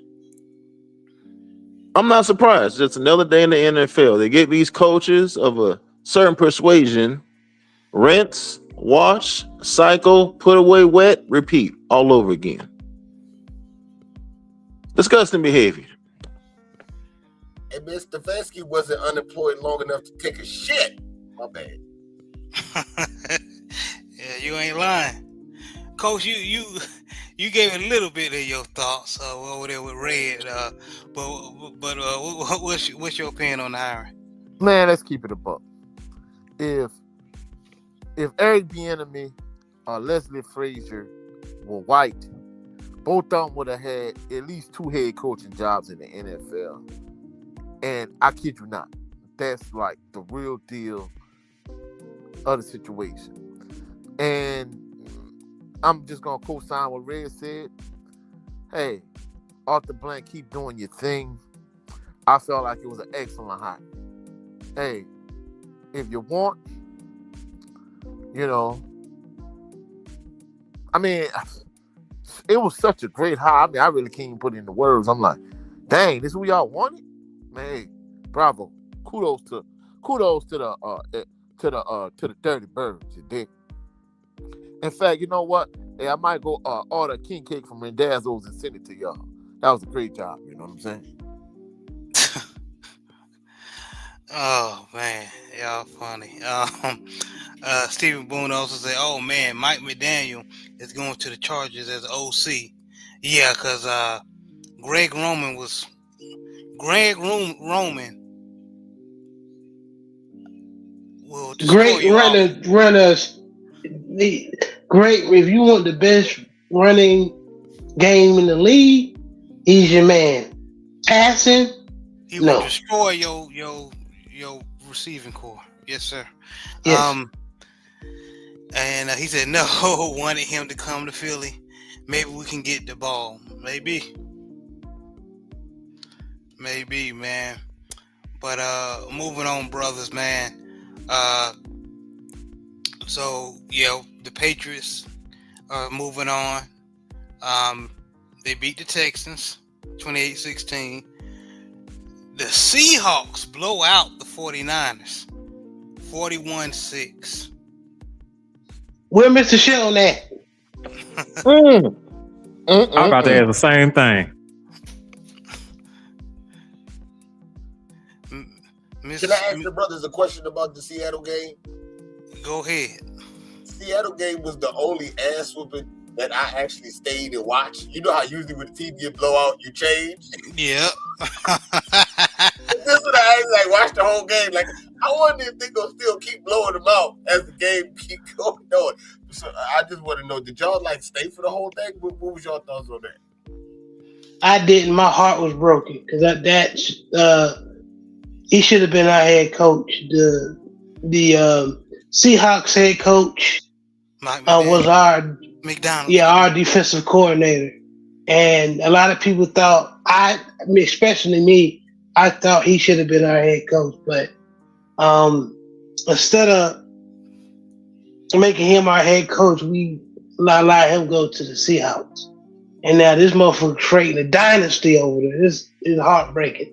So. But I'm rooting for them. Man, I think the Seahawks gonna win it all. To be honest with you. I second that. Brent, what you think about the blowout? Like Red said, did you stay for the whole thing? Actually, I stayed for most of it. I got family members that are 49ers fans. And just out of respect for them, I ain't call them or nothing. But I'll say that it was enjoyable to watch. Sorry, Joe, it was enjoyable to watch. All right, Big Joe, what did you think about the blowout? Man, you ain't gotta say sorry to me. I ain't no Niner fan. Shit, man. Hey, that ain't me, dog. Hey, so I live in the Bay Area. I gotta live around all these bang bang Niner gang people. I done been to a plethora of Niner games. I done been on the field. I done been in the suite. I done done all that stuff, and I'm still not a Niners fan. But I will say this: even though I'm probably the closest to a Niner you could be, because the only Niner fan I know in the LDBC lives in Mississippi. You know, no, I call him the sour sharecropper because I watched the whole game. Me and Pops watched the whole game, and we all laugh from a good, healthy place. A real good, healthy place. Y'all know that infamous Charlie Murphy meme when he's laughing? Yeah, that was me the whole game, Oh my laughing. God. Because I know some behind the scenes stuff when it comes to the head coach and all the other players. So I know the real them. You dig what I'm saying? So and they their allegiance to certain people in this country. You dig what I'm saying? I'm gonna leave it at that. But no, it was a phenomenal game because when the first game, when they had the divisional game, they 13-3, the Seahawks won. Oh, y'all got lucky. All whoop-de-whoop. Wait till we see y'all again. It's going 40-something to 6 ain't no, was it 6 or 3? Either way, it ain't score. 41-6, yeah. 41-6 is not a fluke. Didn't the motherfuckers come out dancing, Joe? They do that. They do that every game. That's what they do. They walk out with the boombox. Everybody said I look like Trent Williams, so I walked out with the boombox and I did my rapping, but it didn't work out for me. You know, so 41-6 is you getting dog walked. That's not a fluke. That's not by accident. That's not maybe we'll get them next time. No, you got dog walked. You even seen Trent Williams towards the end of the game start doing extracurricular stuff because he was salty. You know, so Brock Purdy had a bad game. Brock Purdy getting paid $30-40 million a year. Ain't nobody says it's his fault that they lost. They're talking about the injuries on the team and in electromagnetic fields and stuff, you know, for the reason why for the injury. But either way, I like from a good, healthy place, you know, because, you know, hey, all I know is I don't see no Niner flags in the Bay Area, no car flags. I don't see no Niner hats, no jerseys. And I sure don't hear nobody tell me that Brock Purdy is the best thing since Joe Montana, because that's what they show was saying several years ago. So I watched the whole game. And I even text the sour sharecropper and I said, hey, man, you watching the game? He just flipped me off. He just flipped me off. You believe that? We supposed to be brothers. I'm making sure we watching. I'm making sure he watching the game because hey, I'm just saying I'm making sure he watching the game because he's a Niners fan. I want to make sure he watching when I'm watching, but obviously he can't watch when I'm watching. So instead of him watching the game, he gonna flip me off, and we supposed to be brothers. You believe that? He walked to the corner store, got a bag of boiled peanuts. He was mad as hell that day. With no shoes on either. Oh man, not. Oh. Shout out to the Seahawks. I can't help but see the sour sharecropper walking to the store getting boiled peanuts. Sour sharecropper. Overalls on, no shirt underneath, barefoot. Look like Vince Wilfork. Oh, man. No. The overalls on. Oh, no. God, we love you, Mr. Shep. Yeah, you're going to have to change your screen name to the sour sharecropper now, man. So to answer your question, I watched the whole game. Go 12 and go Hawks. I got a real quick. You know what I'm saying? I heard somebody say this, and it's so true when you think about it. First thing first, to say what Joe Townsend was talking about. These people know how to mistreat Mayo. They over there trying to make Mayo magic. We need an all-white boy team. Where Kittle at? Where Purdy at? I need a white boy running back. We need white receivers. We need all that. Everything white. Where's Mayo magic we creating over here? Why y'all treating them like niggas with an electromagnetic field? Y'all got a damn a transformer, boop boop bop boop boop, right there on the practice field, y'all don't care. Y'all don't care about the Mayo. You may act like you do, but we know the truth. You're treating them like they're black. Mayo Magic, for number one. For number two, I heard someone say this, it is so true. The 49ers and their fans ain't nothing but cowboys with a BBL. Oh, hell no. The hell? When the last time the Cowboys won a Super Bowl? Shit, 1996? And you know when the last time that the 49ers won one? Ooh, the year before, like 1995. 95, yeah. 95, that's right. You'll see the Cowboys ain't gonna win no playoff game because they're a regular dirty bitch. But the girl with the BBL, she gonna go to the Super Bowl and lose it. Boy. And every year, you hear these niggas talk about bang bang. They don't care if the bullet is a dummy bullet or if it's a real one, a hollow tip, a blank. They don't care. Just bang bang bang. You know So what I'm Red, when you go ahead, Red. I'm sorry. You know what I'm saying? They just look like cowboys with BBLs. That's But go ahead, my bad, Brett. What you got? So when somebody bubble get busted, that take on a whole new term, huh? Yeah, look, man, you gotta go back to the doctor. You know what I'm saying? You gotta go back to the doctor. When the bubble get busted, I don't know if it's because somebody bursted or if it's radiation from the transformer. You know what I'm saying? Just saying, because it's more than meets the eye when it's robots in disguise.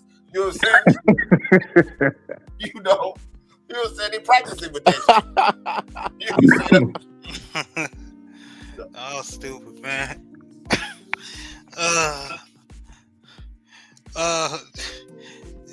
Coach, what was your opinion, man? I didn't catch much of the game because I had an aunt that passed, and Oh man, and I had my condolences, Coach. Yeah. I appreciate My y'all. condolences, Coach, but you ain't missed nothing, so you good. No, but Yeah, you good, Coach. I had a cousin that's from the West Bank, and he stayed till like right before I did the live stream. So people was like, "Man, Coach, why you did the live stream so late on Saturday?" Because we just basically was entertaining family. You know what I'm saying? Okay. Yeah. All right, man. Yeah, but like the brother said, you ain't missed nothing, man. And then finally, we got the Rams and the Bears, man. Damn it, Caleb Williams. That was the game of the weekend right there. Caleb Williams, he played all right, but them interceptions, bro. He left the Rams off the hook, man. I ain't gonna lie, that last one, I felt like DJ Moore gave up on that pass. If you ask me. Yeah, I think he gave up on it. He sure did. Hey, is Caleb Williams second or third year? I think this is his third. Okay. I thought it was second. Is it his second? It's second. Okay. Him and Jaden Daniels come out last year. I stand corrected then. Thank you. Yeah, Jaden Daniels was the rookie of the year, and it was like, hey, he's the franchise quarterback. What is Caleb Williams? And he was out for most of the year this year, damn near the whole year. And now they were saying, oh, I think Caleb Williams surpassed Jaden Daniels. I'm like, how? He been out damn near the whole year. Yeah, damn, the man broke his arm. This what I know. I don't care about no fumbles or no interceptions. In all my years of football, I ain't never seen a nigga hit a fadeaway jump shot to send niggas into overtime. That's so you wrong. Shit. You wrong. This nigga hit a fadeaway. Boy, Red, this nigga did some John Madden shit. That shit ain't supposed to work in real life. He did that against the Packers too, in that regular season game that they won. He sure did. It's something in that fingernail polish, man. He got some What? Boy, you wrong. You wrong. Yeah, it's something because I thought the game was over. And like Red said, he did that fadeaway pass to the tight end in the back of the end zone. What the hell was the safety doing? The secondary in general. He probably think he couldn't get him. He thought he was safe. Shit, if you looking at a quarterback do a fadeaway jumper, you don't think nothing about that. Exactly. He ain't think. He said, "Oh, this motherfucker." When that ball was in that air, he probably like, "Oh shit." I need to get deep enough. Look like Byron Russell when Jordan hit the jump shot on. That's what the safety looked like. Just like Boy. him. Head on the grass, counting the blades. Shit. Yeah, but that was the best, one of the best playoff games of the weekend. No, not one of the. I feel like it was the best one I saw this weekend for sure. Yeah, and this I'm gonna do a little rant real quick because I know everybody is gonna get on Williams for throwing the pick, and they should. He threw the pick, bad, but I'm gonna get on coaching. No, I'm not gonna lie. That last interception, I think DJ Moore gave up on that pass. I don't care what nobody says. I know I agree, but this is what I'm getting at. High school, college, and NFL. If you're on a pivotal point in the game, especially in the overtime game, you got your running game going. You got the boy from Rutgers, he was running his ass off.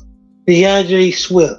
If you're on the other side of the 50, run the damn ball. I wouldn't put my quarterback in that position where he's trying to stretch the field and throw it that far. All you need is a fucking field goal to win, bro.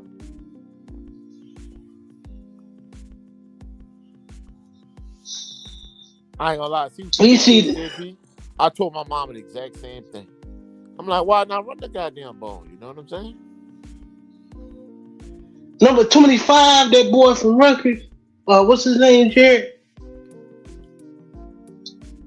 Keep forgetting he got like an African name. We was tearing their ass up. Now they was stopping him on 3rd and short, but first down and second down, he was getting like 8 a clip, 5 to 8 yards a clip. But you got a damn near rookie quarterback. He's gonna make mistakes. You know what I'm saying? So you gotta, as a coach, you gotta protect him. You know what I'm saying? Yeah. You talking about Kyle Mananigi or something? Yeah, it's an African name. I can't pronounce it, but yeah, he was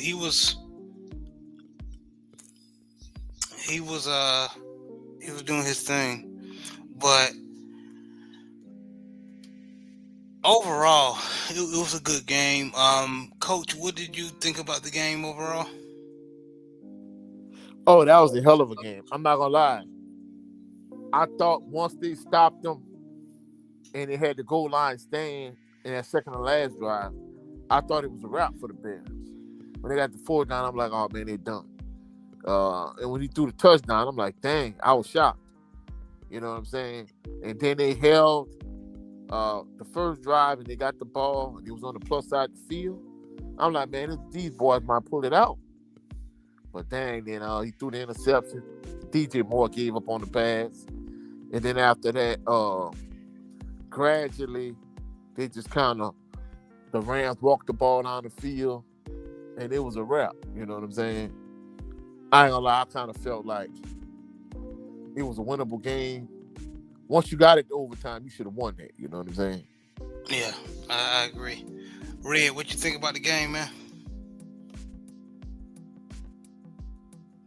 You talking about which one, the Bears game? Mm-hmm.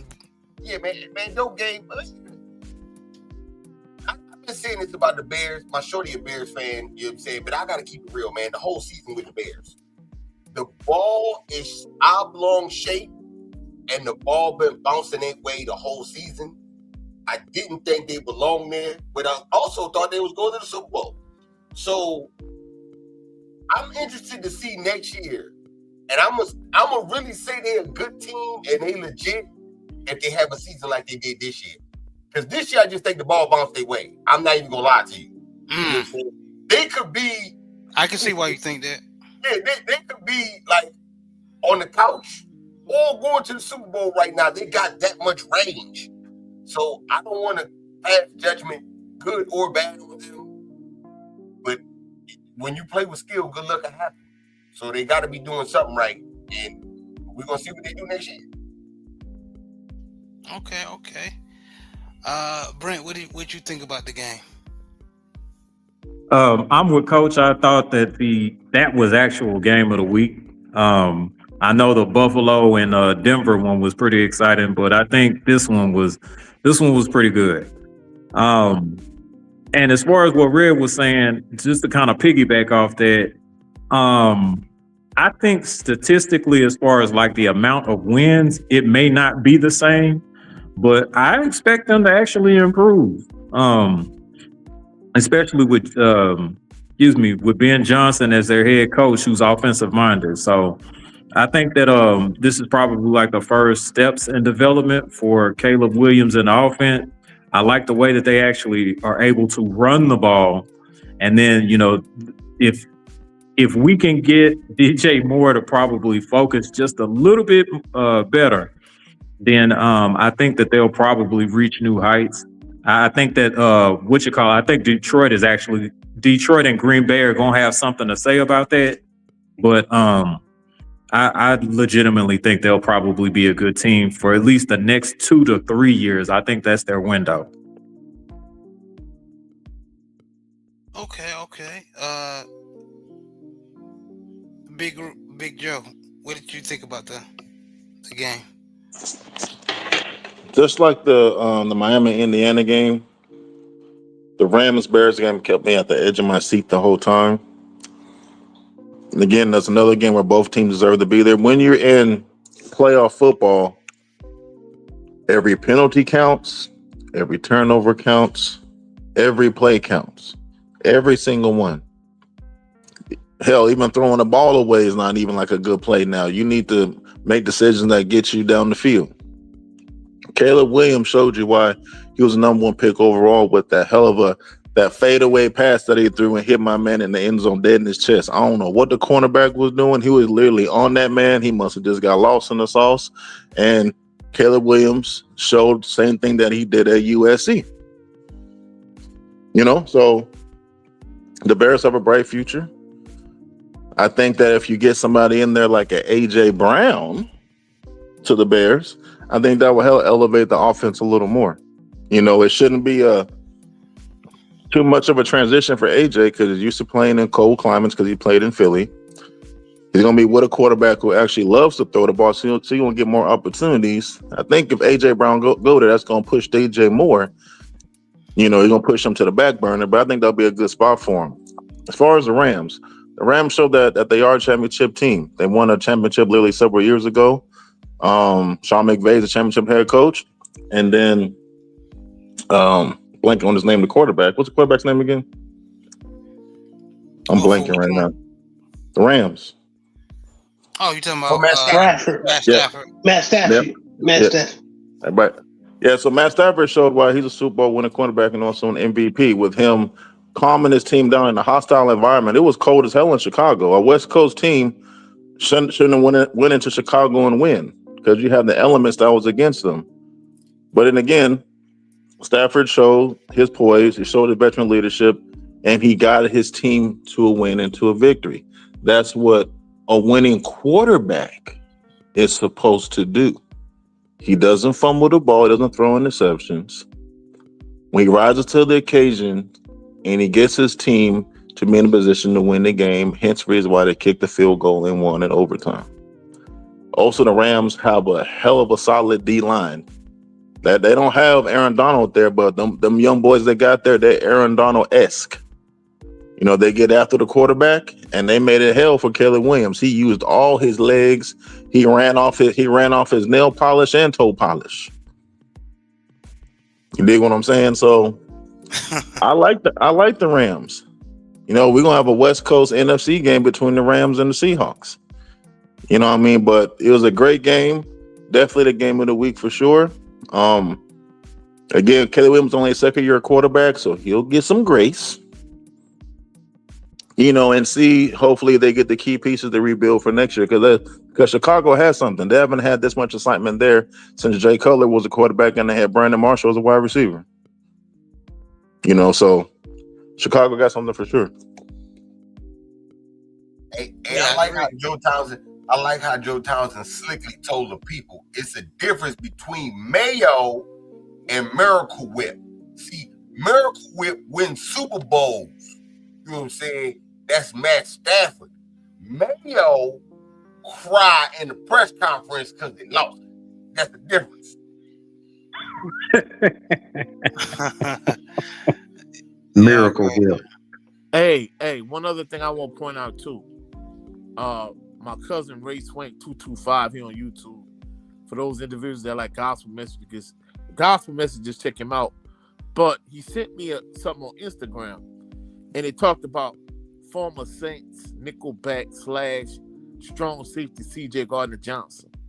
And basically, after he left the Saints kind of went to the bottom, and he went to the Eagles. The Eagles went to the Super Bowl. He left the Eagles after that year, and he went to the Detroit Lions. The Detroit Lions made it to the NFC Championship that game, and they lost. Then the next year, he went back to the Eagles. The Eagles won the Super Bowl. This year, he came to the Bears. The Bears made the playoff for the first time in I don't know how many years. And basically, they were saying every team that he was on pretty much made the playoffs, and they made it to a point further than they had made it prior to his arrival. And I'm thinking to myself, dang, I didn't think of him being that kind of difference maker when he was on the Saints team. Because, the Saints, when he was leaving, they was talking about how he was a cancer to the locker room, whatever. But it goes to show you how much of a difference maker he is on the team. So, shout out to C.J. Gardner-Johnson, Okay. Shout out to CJ. And then we got 2 games left, fellas. On January 25th, we got 2 games left. We got the Broncos Patriots, and then we got the Seahawks Rams, like Big Joe said. So Broncos Patriots, I'm going down the line. Who y'all got? Coach? I got Broncos.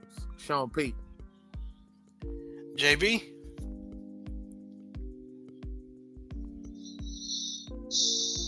Patriots. Red?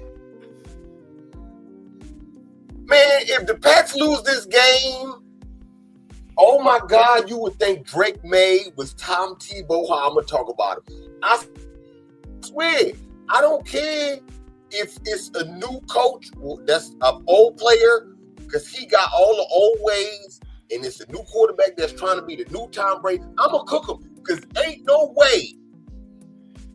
You know what? I just thought about it. I'm going to cook Drake May and the coach like they lost the Super Bowl to a second-string quarterback named Nick Foles. That's how I'm going to cook them if they lose. That's how I'm going to cook them. I'm just saying. No, I hear you, man, because, and just those who don't know what they talking about and why a lot of people picking the Patriots is Jared Stidham is the starter now. If you don't know, Bo Nix, when he kneeled. Yeah, Jared Stidham, former Auburn quarterback. Because Bo Nix tore his ACL while kneeling the ball, something like that. No, he broke his foot. Oh, broke his foot. Yeah. He got tackled in and foot got caught. So. Yeah. He not gonna be tootsie rolling for a long time. Where you wrong for that? No, let me see the touch, bro. Boy, you wrong for that. Big Joe, who you got? Well, actually, Red, he can do the stanky leg. Just lay that thing out there and you do the stanky leg. You can still do that now. Man, hell no. Hell no. Yo, Who I got in this game? yes, sir. Stephon Diggs got as many baby mamas as the Patriots got Super Oh Bowl man. winning championship trophies. So I'm going for Stephon Diggs. That boy is balling because he's trying to get a new contract because he got to pay for all them kids. Got to pay for all them kids. And Cardi B gonna make sure. Oh my god. Gonna make sure he ready to go. Go Pats.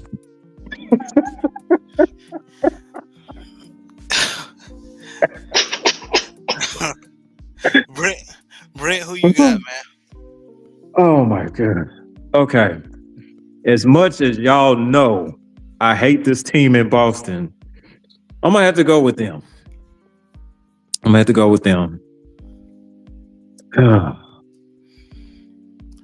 You know what? I'm a double down how much I don't like the Patriots. And you know, I told you, Brent, I dislike the Patriots more than I dislike the Steelers. I'm picking the Denver Broncos. Mm. I'm picking the Denver. I believe Jared Stidham can be a decent game manager. When you see that ever? Yeah, I can't go with damn. I can't do it. I'm not looking for him to throw 300 yards. I just need him to hand the ball off, throw a couple of short passes. That's it. If the Broncos, And the Broncos defense do his thing. we have seen. Well, Jared, I'll say this: you have a quarterback who nobody knows who the hell he is. Hasn't played all year. Hasn't went in for nothing. And you throw him in the AFC Championship game? You won't talk about pressure. Yeah. I know, man. Because if they lose this game, it's going to be because he was at the quarterback spot. Yeah. That's a lot of pressure. He better do his best Nick Foles impersonation. Boy, ain't much practice you can do in a week to get that timing down, boy. Let me tell you something. He better summon Brock Osweiler, sorry ass, when he took over when Peyton Manning neck was gone. And he was throwing dust. Peyton Manning couldn't throw 10 yards. Instead, I'm going to channel his inner Tim Tebow and be throwing ducks the whole game. Damn, I don't see it, bro. If Sean Payton pull this off, he's going to be one of the greatest coaches of all time.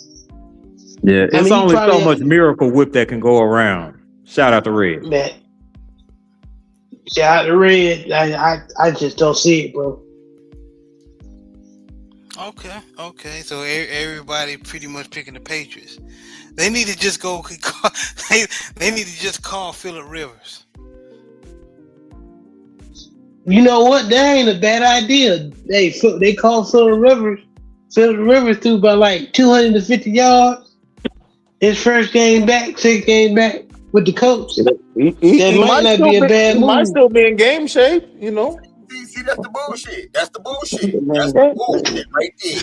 But you mean to tell me that our quarterback hurt, so we gonna go get the old version of Justin Herbert, not the damn. They the same person. They the same person. Same team.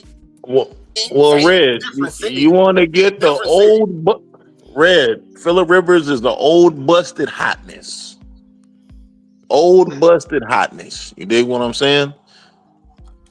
I'm going with a deal or no deal. I'm going with the question mark and the new guy before I go. Versus the old busted hotness versus the Dollar Tree store toy Curtis Painter. Yeah, look. I'm going with the Patriots as an organization have a habit of losing to them second string quarterbacks in the game. I'm going with the second string quarterback, not with the old guy that ain't never won.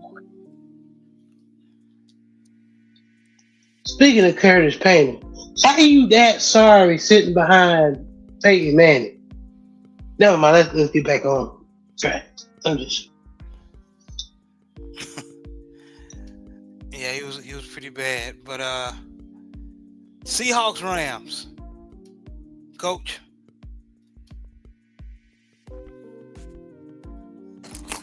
I got the Seahawks. Red. Oh, I'm going with the Seahawks. It's not as much of a trans. If Matt Stafford do this and pull off and go up top against the 12th and beat him, I'm picking him for the Super Bowl. I'm picking the Rams for the Super Bowl. You know what I'm saying? I can't help it. If he go there and do that, now if he don't, then you're gonna have a different conversation. But doing that deserves me to pick you for the Super Bowl because he the only guy with experience. Everybody else new to this. He the only one that's been true to this. So we gonna see. But I'm picking the Seahawks. I'm picking the Seahawks. That's what I got. Okay. Big Joe.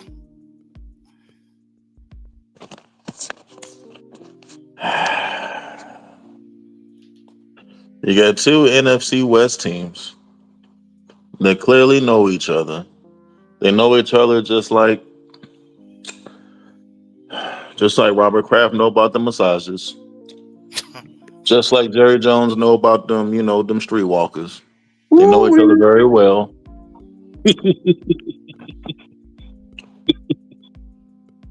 I'm gonna go with the Rams on this one.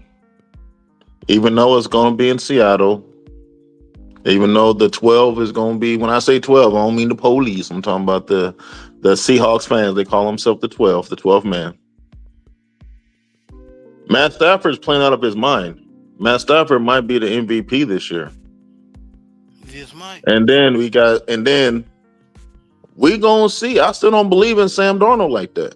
He has an oblique injury, and I believe that Rams D line is gonna hit him a couple times, and we're gonna see if he's really healed up or not. You know what I mean? So Sean McVay has been there before.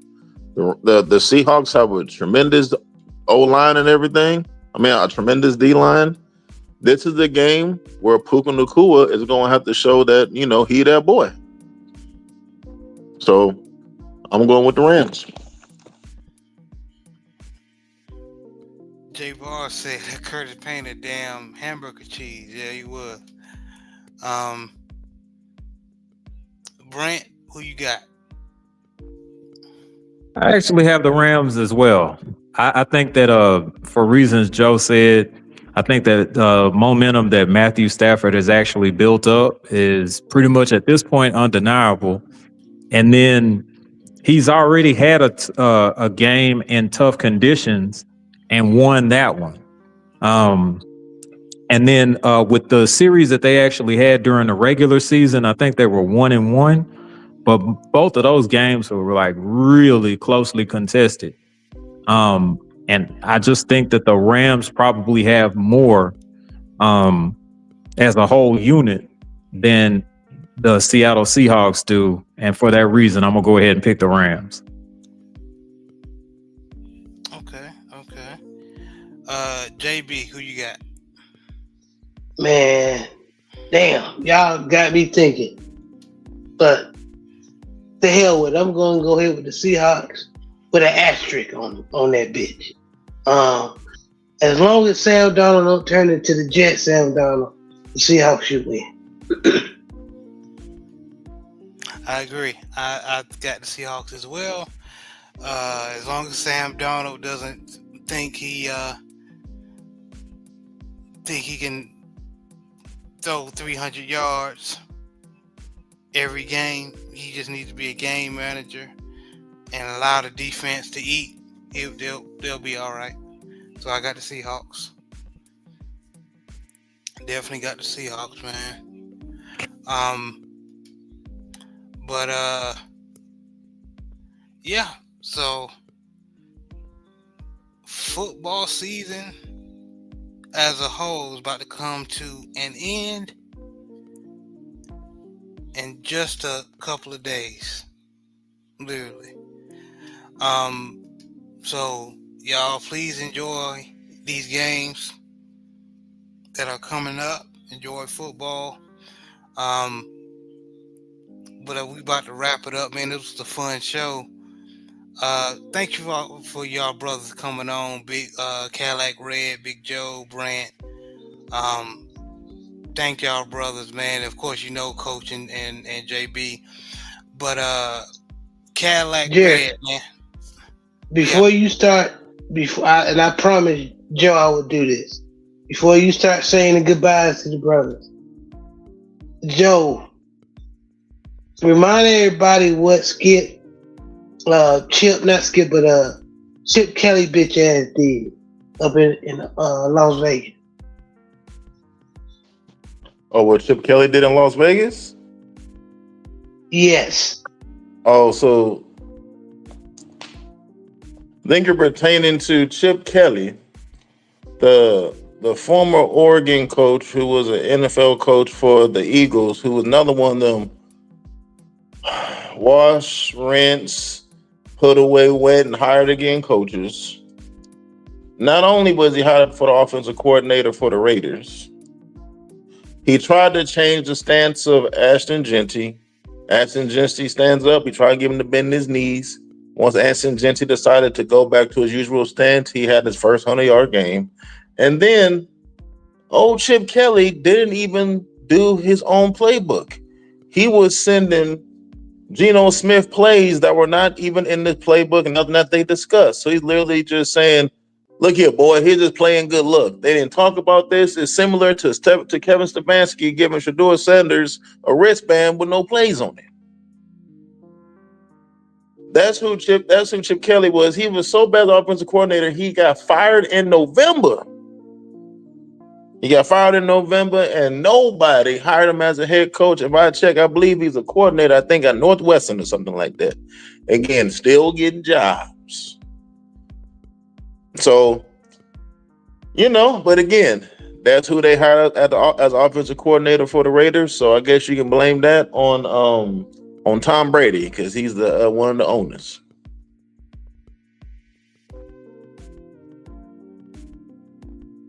It's amazing how you Interesting. getting these jobs, man. It's amazing. Very interesting. If your name is Chip, then you either racist or gay. My bad. True.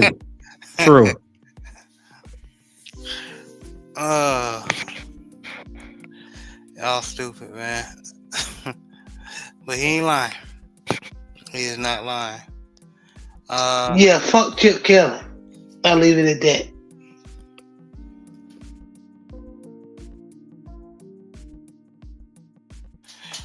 But Red, let everybody know how to meet you and see you, man.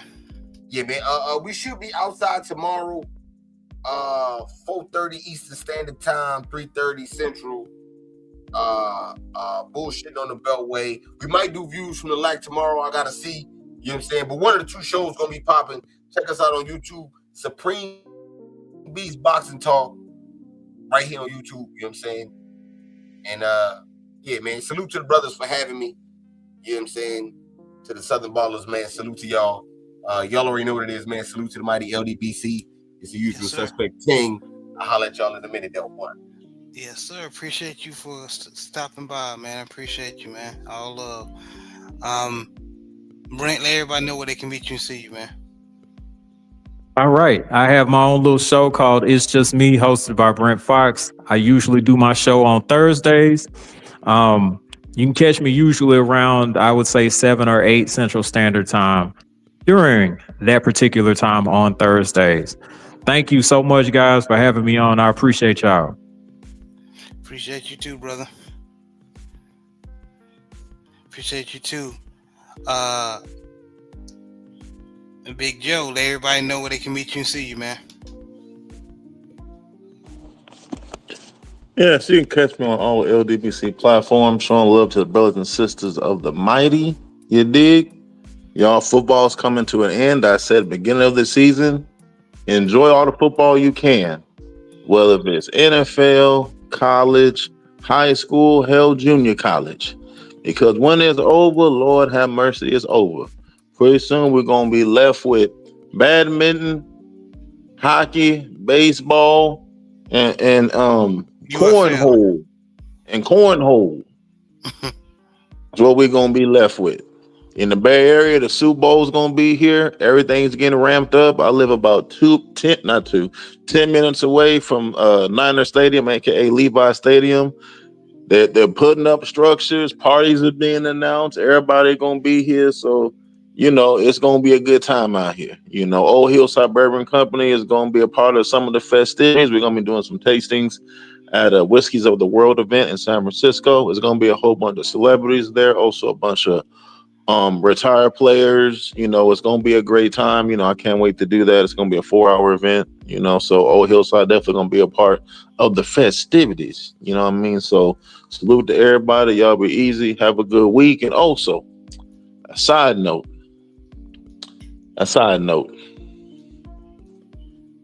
If you have a homie whose wife is constantly going through his phone, just remember to keep the group chat clean. Keep it clean. Y'all Boy, have you a good wrong week. for that. I ain't say no names, brother. You know a You hit dog snitched will on holler. yourself. I ain't say nothing, brother. A hit dog will holler. Hey.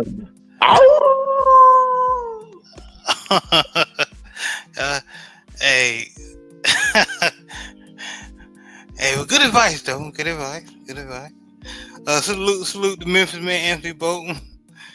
ESPN 8 presents Badminton Championships. Yep, it's about to be that time, man. Coach, let everybody know where they can meet you and see you, man.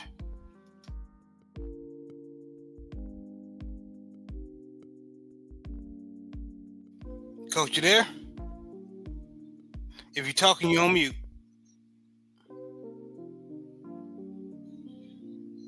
Coach done fell asleep. Hey, Coach, can you hear me?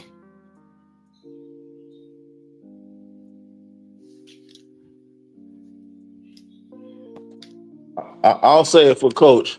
Come check out my channel, the home of the Mighty Jaguars. Go Saints, and salute to the mighty LDBC. You dig? Oh yeah, and happy Mardi Gras. You dig? You stupid as hell, bro. With JB, any lasting words, man, for us? Hey man, this has been a great Tuesday night. We crept up on y'all, man, this Tuesday night since we did do a show Sunday. But man, y'all enjoy the rest of y'all work week, and we catch y'all on the next one, man. Y'all be blessed. Yes, sir. This is another installment of the Southern Baller Show. Y'all be blessed, man. Thank you, fellas.